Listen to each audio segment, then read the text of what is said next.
Hey everyone. Welcome to AfriHeart Stories, your go-to spot for African tales.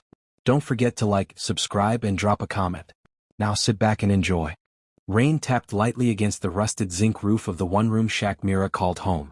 She sat cross-legged on the floor, the thin mat barely cushioning her from the cold cement.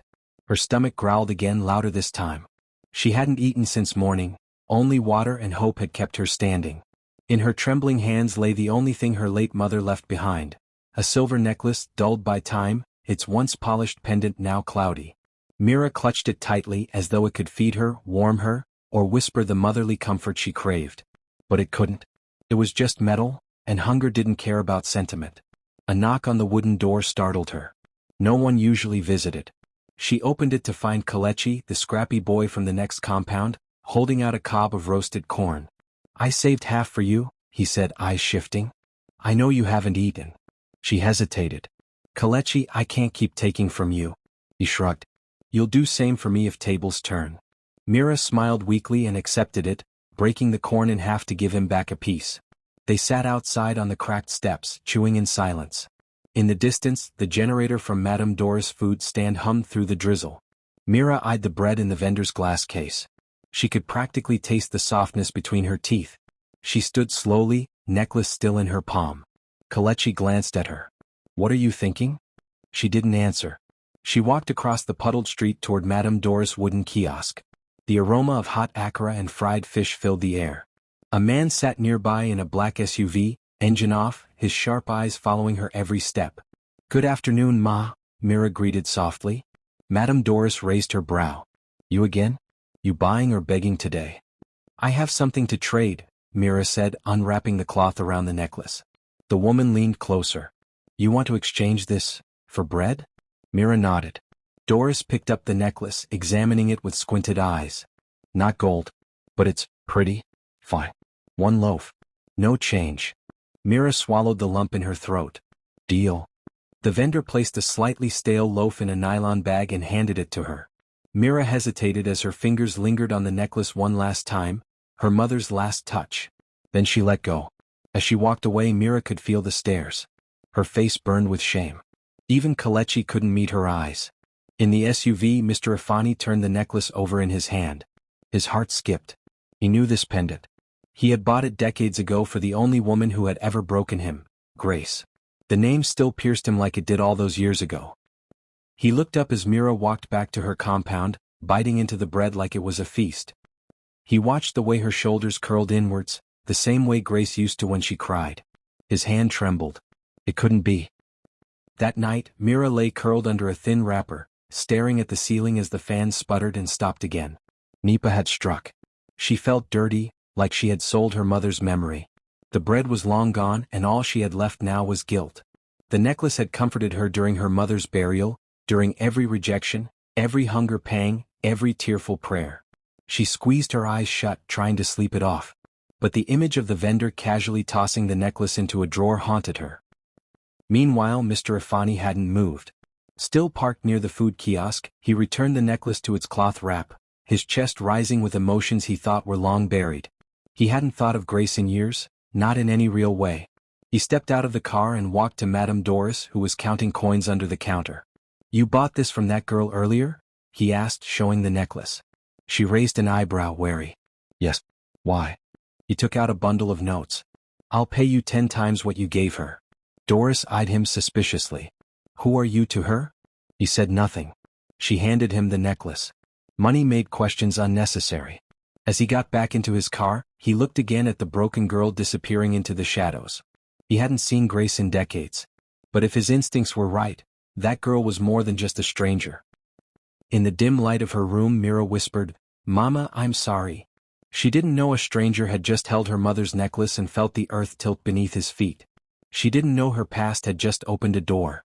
And she had no idea that the man watching her from the shadows might carry a truth that could shatter, or save, her entire world. The next morning, Mira sat on the wooden bench outside her compound, her knees tucked to her chest, chin resting on them. Her stomach churned again, but not from hunger this time. From shame. She had barely slept. Every time she closed her eyes, her mother's face appeared, watching her with sorrow, lips parting to speak, but never saying anything. The bread hadn't even lasted an hour. She'd eaten too fast, then cried harder than she had since the funeral. The necklace had been her last real link to Mama Grace.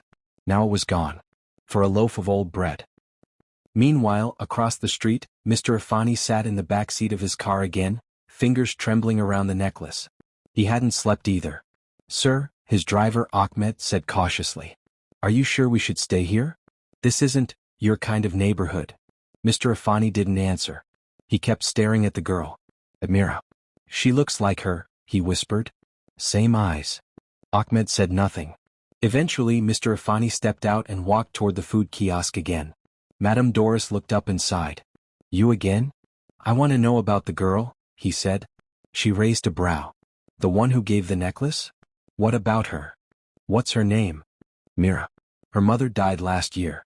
Girl's been struggling ever since." He inhaled slowly. "Her mother's name? Grace. People called her Mama Grace." He staggered. The name hit him like a punch in the ribs. "Mama Grace?" he echoed. "Yeah," Doris said. "You knew her?" "I did," he said softly. "A long time ago." He turned to walk away, but Doris called out, "You planning to help her or just stand there like a ghost?" He didn't reply. But that afternoon he sent someone to Myra's shack. Kelechi ran up the path out of breath. "Mira, Mira. Some big man is asking for you." She stepped outside hesitantly. Standing by a black SUV was a tall man in a sleek gray suit, his face unreadable. He approached slowly. "You're Mira?" he asked. She nodded, cautious. "I saw what happened yesterday," he said. "The trade. That necklace." Her heart skipped. "What about it?" "I knew your mother. A long time ago," he said. "She was important to me." Mira froze. "I want to help you," he continued. "You don't have to live like this. Come work for me. At my foundation." She blinked. "Why?" He offered a small, solemn smile. "Let's just say, I owe someone." Mira stood rooted. Her brain screamed, "Don't trust strangers." But something in his eyes looked oddly familiar. Painful. Warm. "You knew my mother?" she asked cautiously. "Yes. Her name was Grace." "How?" "We were close," he said, avoiding her eyes. "Very close." He offered her a small card. "Come to this address tomorrow morning. If you want a job. No strings. No pressure." And just like that he left. That night, Mira held the card like it might disappear. "If Mama were alive," she whispered, "would she want me to go?" The next morning, Kelechi walked her halfway there. The building shocked her, glass, silver, and walls lined with inspirational quotes. "Welcome to the Afani Foundation," read a sign. Inside, a woman at the front desk smiled warmly. "You must be Mira. He's expecting you." She was ushered into a modern office. Mr. Afani stood by the window looking out at the city skyline. "You came," he said without turning. "I'm not here for favors. Just work." He smiled faintly. "That's exactly why I hired you." Mira started that week as a cleaner.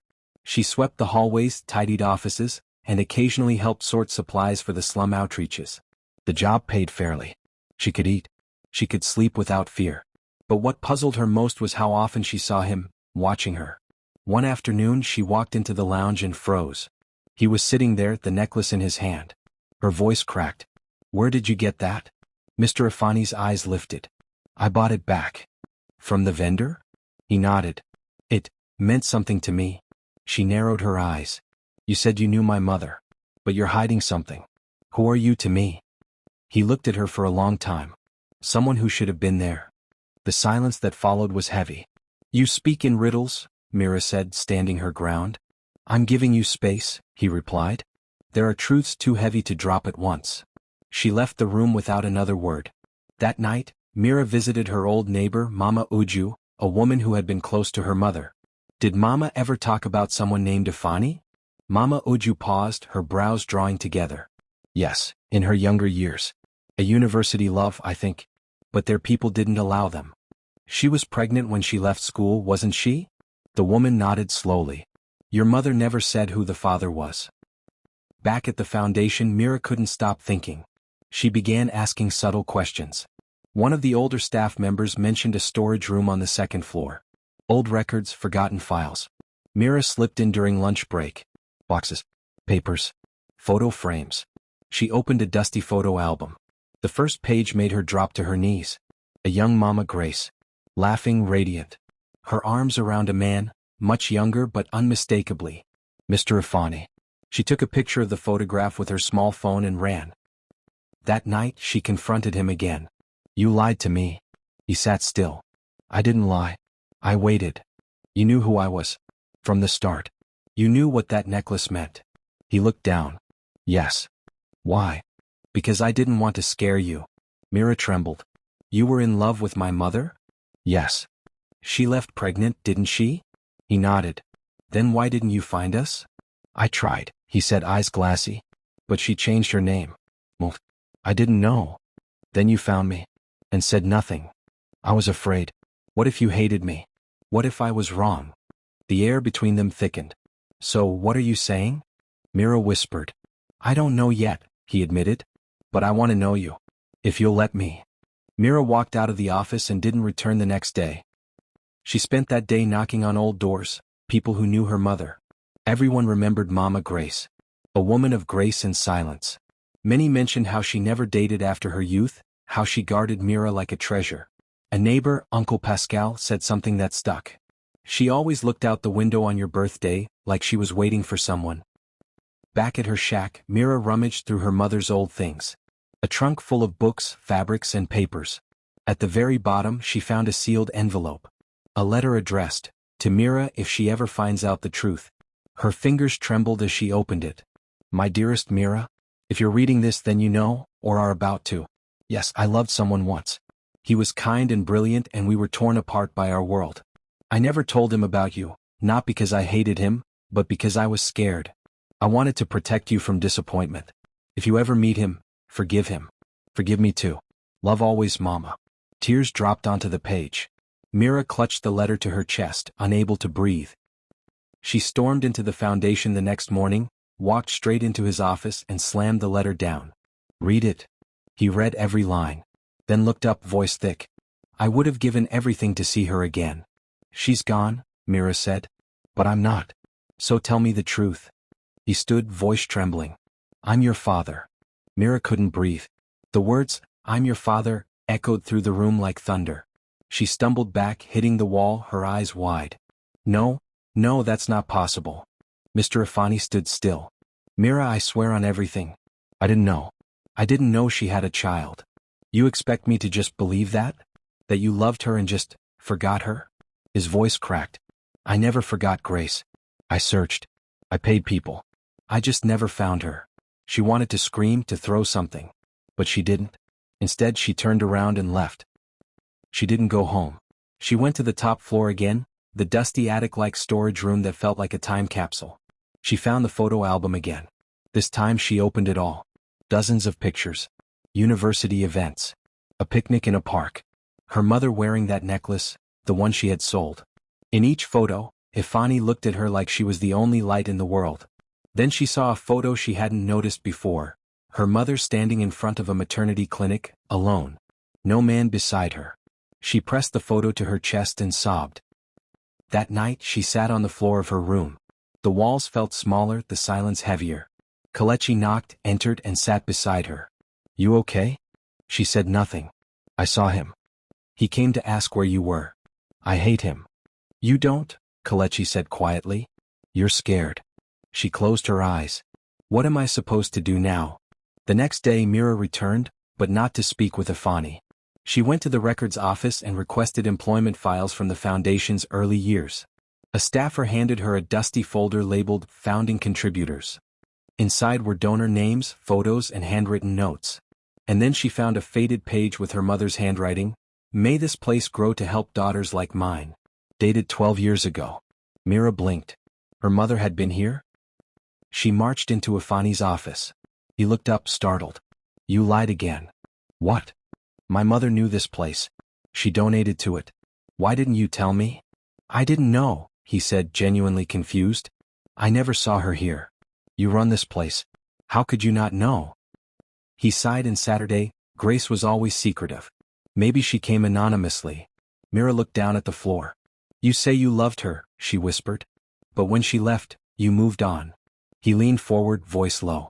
No, Mira. I married someone else years later. but no one ever came close to Grace.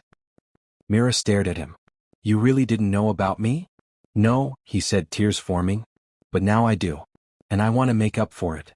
How? She asked bitterly. You think a few checks can erase 24 years? He stood, walked over and handed her something. It was her necklace. Fixed, clean, placed gently in a velvet box. No, he said. But maybe this is a start. She took the box with trembling hands, turned and walked out. Grace was 21 the day she met Afani in university. She was studying literature. He was in business. They argued over poetry in the library, and kept meeting like fate had glued them together. Their love grew fast, fierce. They would sneak out after curfew just to sit under the stars. One night, under a mango tree, he gave her the necklace. Promise me, he said, no matter what happens, you'll never forget me. I can't, she whispered. You're part of my blood now. But their families had other plans. Grace was from a poor home. Ifani's family, traditional and proud, threatened to disown him if he married her. She begged him to choose her. He hesitated. That hesitation was all her heart needed to break. She left, vanished, changed her name, carried his child in silence, and never forgave herself for it. Back in present day, Mira lay on her mattress, holding the necklace again. This time she didn't cry. She whispered, Mama, what would you do? And for the first time she imagined an answer. Let him try. At the break of dawn, Mira returned to the trunk and dug deeper. Behind a flap in the lid, taped to the wood, was another envelope. Fragile. Faded. She opened it carefully. Inside was a letter addressed to Ifani. I don't know if you'll ever see this, but I have to write it anyway. You were the love of my life. Our child will never know you unless fate steps in. I'm scared. I wish you had chosen me. But I don't blame you. If this letter ever finds you, I hope you are kind to her. She deserves a father. She deserves love. Grace. Myra's hand shook. She picked up the letter, placed it in an envelope, and went straight to the foundation. Mr. Ifani was alone in his office. Without a word, she dropped the letter on his table. His fingers trembled as he read. He cried. Quietly, like a man who hadn't been allowed to cry in decades. When he looked up, Mira was still standing there. I want the truth. No more riddles. I will tell you everything, he said. No more hiding. That evening they sat together in the boardroom. He told her about the fights with his family, about the guilt that never left. She listened. And for the first time, she didn't feel hate. Just pain. Shared pain. Weeks passed. Mira didn't quit, but she stayed distant. Until the board meeting. As the foundation's monthly outreach was discussed, one board member scoffed, Why do we waste resources on people who don't give back? Mr. Ifani slammed the table. Because they're people. That girl you all ignored when she came here, she's now one of us. Mira stood up slowly. My name is Mira Grace, she said. And yes, I lived in the slums. But I'm still here. Still standing. Everyone turned silent. I'm not just your cleaner. I'm his daughter. Gasps filled the room. Mr. Ifani stood beside her, firm. She is my daughter. And I will never be silent about her again. After the meeting, Mira turned to him. You stood up for me. He nodded. Always will. She took a breath. I'm not saying I forgive you. But maybe. I want to know you. He smiled. That's all I ever wanted. Mira stood in the hospital hallway, arms folded tightly across her chest. The air conditioning was too cold, but she didn't care. Her mind was louder than any chill. Inside the private office, Mr. Ifani sat nervously, tapping his knee. A nurse entered, holding an envelope. Results are ready, she said, placing it on the table. Neither of them moved. Do you want me to open it? The nurse asked. No, Mira said quietly. I'll do it. She picked up the envelope.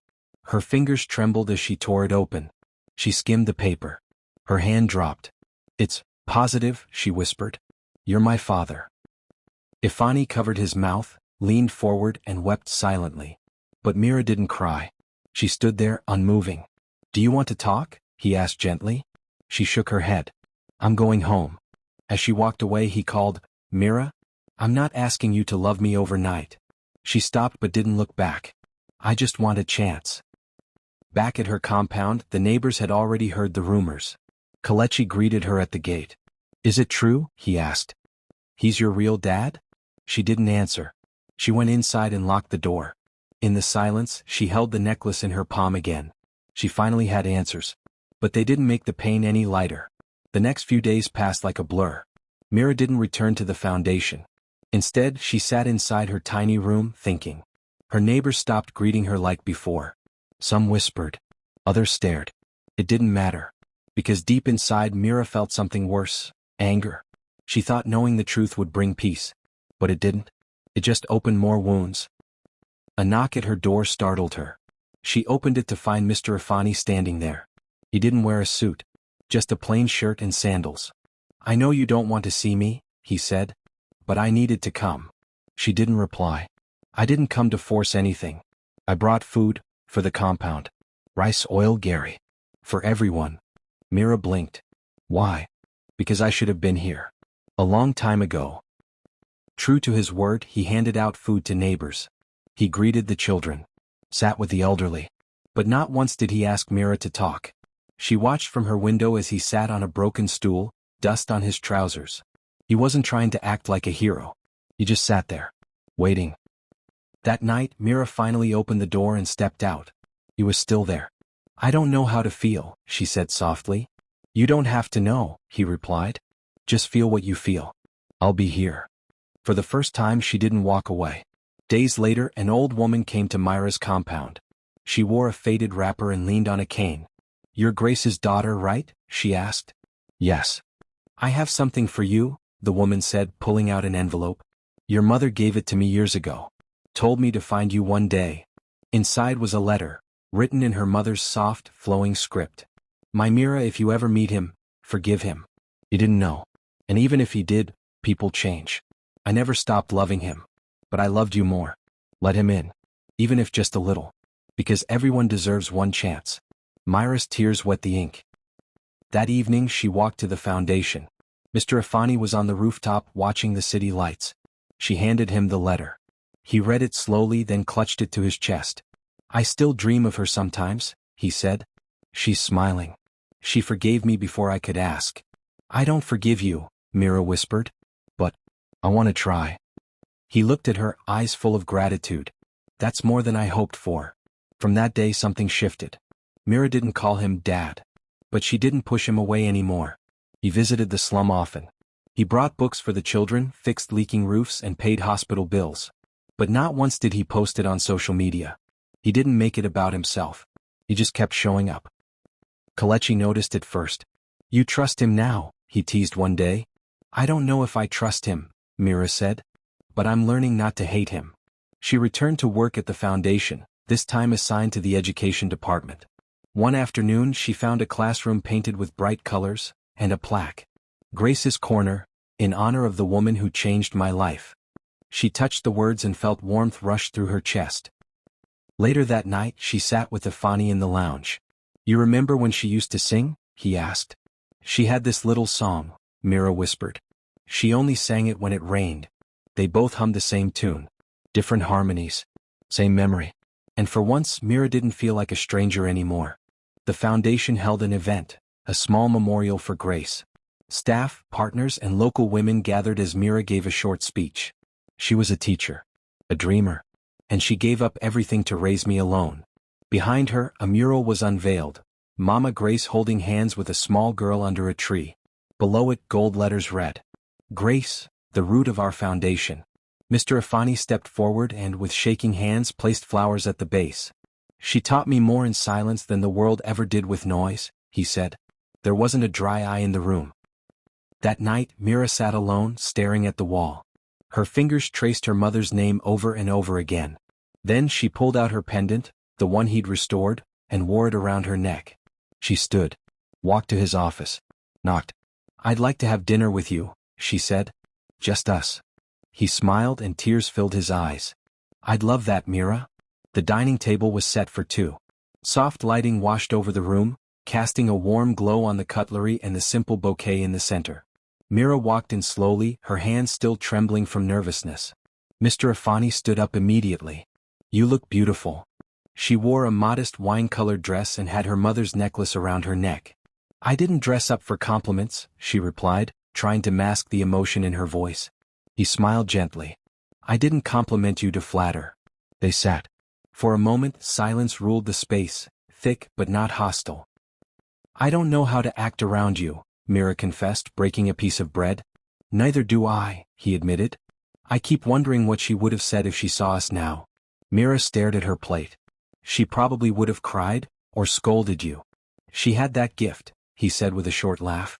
She scolded with kindness. Mira looked up. Tell me about her. From your side. He blinked. She was stubborn. Strong. She once skipped class to help me prep for my final pitch. She believed in me more than I believed in myself. Mira smiled faintly. That sounds like her.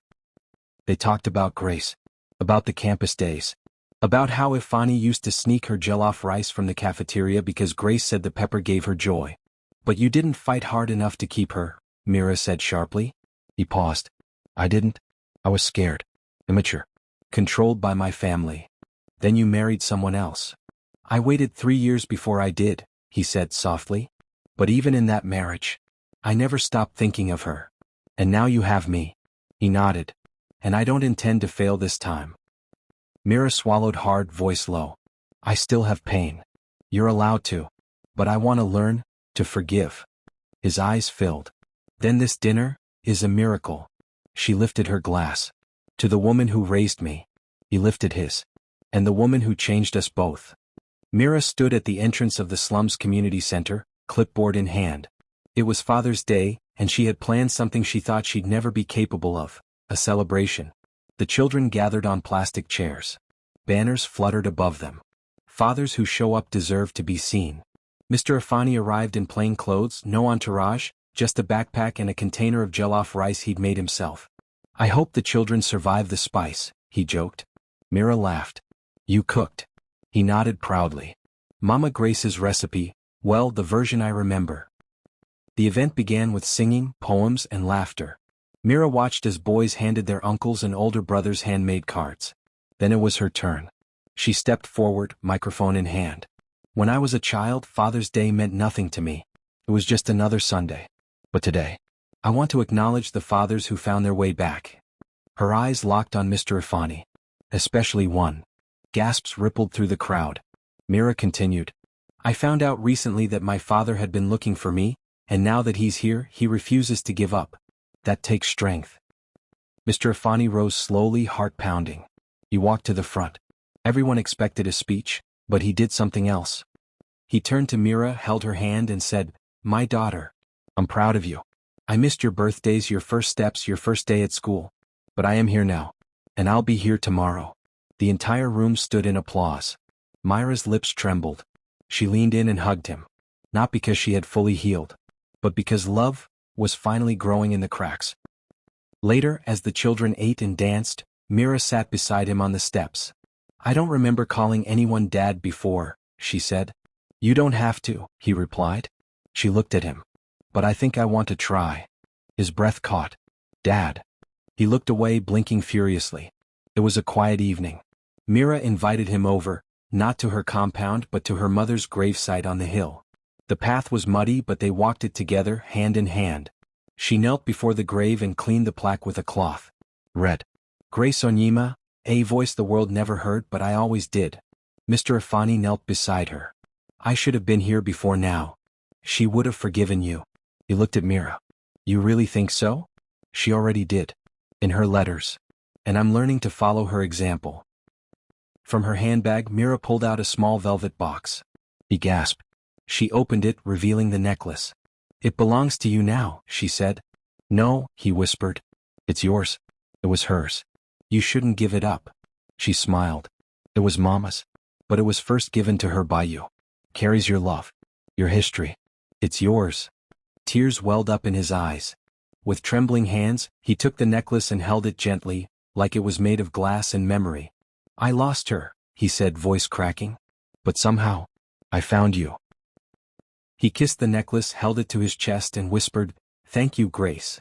Then Mira pulled out a second item from her bag, a pendant made from a replica of the original.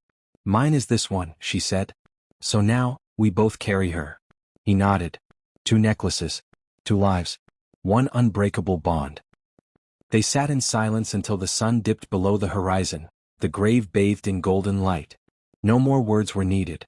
The past had broken them. But the future held a chance for healing. And that was enough. The sky was still dark when Mira opened her eyes. Something in her chest had shifted, an unfamiliar lightness, like a tightly clenched fist had finally unclenched. She sat up on her mattress, pulled the curtain aside, and watched as the first golden rays painted the slum's rooftops. Today felt different. She picked up her mother's photo from the shelf, ran her thumb across the faded edges and smiled. "We're okay now, Mama," she whispered. An hour later she stood outside the gate to the cemetery. Her palm was tucked inside Mr. Afani's, firm, warm, and no longer foreign. They had both come dressed simply. He wore a cream-colored native attire, while Mira wore a flowing skirt and a soft blouse embroidered with blue thread, her mother's favorite color. They walked together, slowly, toward the headstone that had become so familiar, yet still so sacred. When they reached it, Mira knelt first. She didn't cry this time. She spoke. "Hi, Mama. It's me. I brought him." Mr. Afani cleared his throat, crouching beside her. "Grace, I should have been here years ago. I should have held your hand during labor. Should have seen her take her first steps. Should have carried the weight with you." His voice cracked, but he continued. "I'm late, but I'm here." Mira reached over and placed her hand on his. "And we're not leaving again." Afterward, they laid 2 bouquets on the grave, one from each of them. White lilies from Mira, and blue hibiscus from Afani, flown in specially from Ibadan. The same flowers he once picked for Grace on campus. They sat beside the grave for a long while, watching the sunrise melt into full morning. "I've never been this quiet around someone before," Mira said. "That's because silence doesn't feel empty with the right person," he replied. She smiled. "I think I want to keep visiting with you." He nodded. "Every month. Every week," she said, grinning. Later that afternoon they went back to the foundation. The front lobby had been freshly repainted, with a new mural stretching across the wall. Mira stopped in front of it, staring. It was a painting of 3 silhouettes, a woman with flowing braids, a young girl with bright eyes, and a man with strong hands reaching for both of them. Above the mural was one simple inscription. "From broken to bonded, the grace within us." Mira stood frozen for a moment. "You did this?" Mr. Afani stood beside her. "We did." Inside the conference room, the board had gathered for a special announcement. Cameras clicked, journalists whispered. Mira had insisted on a small, quiet event. But the foundation insisted on honoring her formally. As she stepped up to the podium, microphone in hand, she could feel the eyes of people who once dismissed her, now waiting for her words. She took a breath. "My name is Mira Grace Onyema," she began. "Not long ago, I lived in a leaking room where the only thing I owned was my mother's necklace and a stomach that knew hunger too well." Murmurs rippled. "I traded that necklace once, for bread. But in doing so I found something more than food. I found answers. I found pain. But most of all I found truth." She turned toward Mr. Afani. "A man I thought was a stranger, turned out to be my father." The crowd gasped again. Mr. Afani blinked back tears. "I was angry. I felt abandoned. But through time, love, and truth, we rebuilt what the world once tore apart." She stepped aside as thunderous applause filled the room. After the ceremony, Mira walked with Afani to the rooftop garden of the foundation. The city lay stretched out before them, hazy and beautiful. "You've changed," he said. "No," Mira replied. "I've become." He turned to her, voice gentle. "There's something else I want to ask." She raised a brow. "What now?" He reached into his pocket and pulled out a document. "It's time to put it on paper. I want to legally declare you as my daughter. Adopt you fully." She stared at the document. She didn't speak immediately. Then slowly she nodded. "Yes." They signed the papers that evening. And as the lawyer stamped it, Mira felt something snap free inside her. Not because she needed a father's name, but because she had reclaimed her story. That night, she and Afani returned to the slum once more. Not as a broken girl and a guilty man, but as a daughter and her father. They joined the children by the fire, handed out food, told stories, and laughed. At some point, a little girl climbed into Myra's lap and whispered, "Are you a princess now?" Mira smiled. "No," she replied. "I'm just someone who found her family." As the stars filled the night sky, Mira rested her head on Afani's shoulder for the first time. No more doubt. No more distance. Just peace. A dawn of something new. A dawn of us. 6 months later. Mira stood in front of the mirror inside her new office, a sunlit corner room at the Afani Foundation. Her reflection was different now. Not because of the silk blouse or the polished shoes. Not because her hair was styled and her smile confident. But because something inside her had healed. Behind her, on the desk, sat two framed photos. One of Mama Grace, beaming in her classroom, and the other of Mira and Ifani at the Father's Day celebration, her head gently resting on his shoulder. She reached for the necklace around her neck, her half of the pendant. The other half was with him. She walked through the building, smiling at staff and interns as they passed. Many of them had come from slums like hers. Young people full of potential but overlooked by the world. Mira now ran the Youth Empowerment Program. She oversaw mentorship, small business grants, and emotional wellness initiatives. She wasn't just working here. She was leading. And it felt right. Downstairs, the foundation was buzzing. A school was visiting for a tour. Children in uniform lined up, eyes wide as they gazed at the bright murals and smiling volunteers. One little girl stared at Mira as she passed. "You're the one in the picture," the girl whispered. Mira knelt beside her. "Which picture?" The girl pointed to the giant mural in the lobby, "From broken to bonded, the grace within us." "You're her daughter, right?" the girl asked. "The woman in the middle?" Mira smiled. "Yes, that's my mother." "She must have been really special," the girl said. "She still is." Later that day, Mira visited the rooftop garden where she often met with her father. Today he was already there, watering a row of hibiscus plants. He wore jeans and a navy blue polo shirt, nothing like the man she first met months ago in a suit, watching silently from a car. He turned and smiled. "You're early." "Am I?" she teased. "Or are you just slow?" He laughed. "I'm old. I'm allowed to be." She walked over and handed him a small package. "I got something for you." He opened it slowly. Inside was a custom-framed pendant, his half of the necklace. But now it had a tiny engraved line beneath it. She found him. And she never let go. He swallowed hard. "Mira? You kept saying you lost everything," she said. "But I want you to remember, you also found something. Me." He leaned in and hugged her tightly. This time she didn't pull away. Later that evening they returned to Mama Grace's grave. They came once a week now, like a ritual. A new family tradition. Mira laid down flowers. "Pink this time." "I got the promotion," she whispered. "And I didn't cry in the meeting." Well, almost. If anyone had told her a year ago that she'd be running programs, signing contracts, and being called Ma by junior staff, she would have laughed. But now she believed in the impossible. As they prepared to leave, a journalist approached at the gate. Someone from a national paper. "Miss Mira," the woman called. "I've been following your journey. I'd love to write a feature." Mira exchanged a look with Ifani. She turned back. "No interviews. But people would love to hear how you went from street to CEO. It's inspiring." Mira smiled kindly. "It's not about me. It's about the ones still waiting to be seen." And with that she walked away. Later that night she sat by her window at home. Not the slum shack anymore. A small apartment near the foundation, still modest but warm. She looked through old letters Mama Grace had written her over the years. One caught her attention again. The one that said, "If you ever meet him, let love speak louder than pain." She ran her fingers across the paper and whispered, "I did, Mama. And I heard you." At sunrise, Mira walked through the slums again, this time not as a resident but as a mentor. Kalechi now worked as her assistant.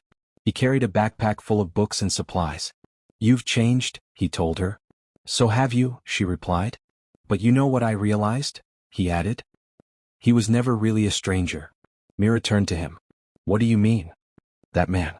Ifani. He looked at you like he knew you before you were born." Mira smiled, blinking back tears. "Maybe he did. Maybe some bonds survive time." She paused by Madame Doris' stall. The food vendor looked up and blinked. "Mira?" "Madame Doris," Mira greeted warmly. "Still selling bread?"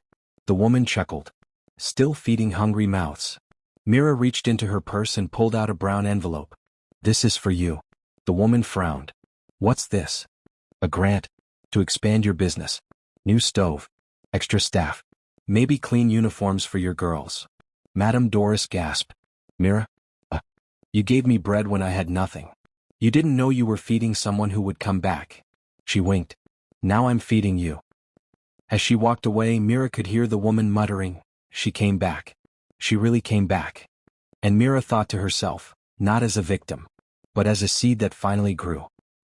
That night, sitting on the foundation rooftop again, she looked at the city lights with her father. She whispered something only the stars could hear. Stranger. Father. Friend. I see you now. He turned to her. You say something? She smiled. Just thanking the night. In the end, it wasn't just the necklace that revealed the truth. It was every small act of love. Every apology that wasn't rehearsed. Every silence filled with presence. She once thought he was a stranger. But now she knew. He was always part of her. Liked it? Thumbs up, subscribe and join the AfriHeart fam. Your support fuels our stories. Until next time.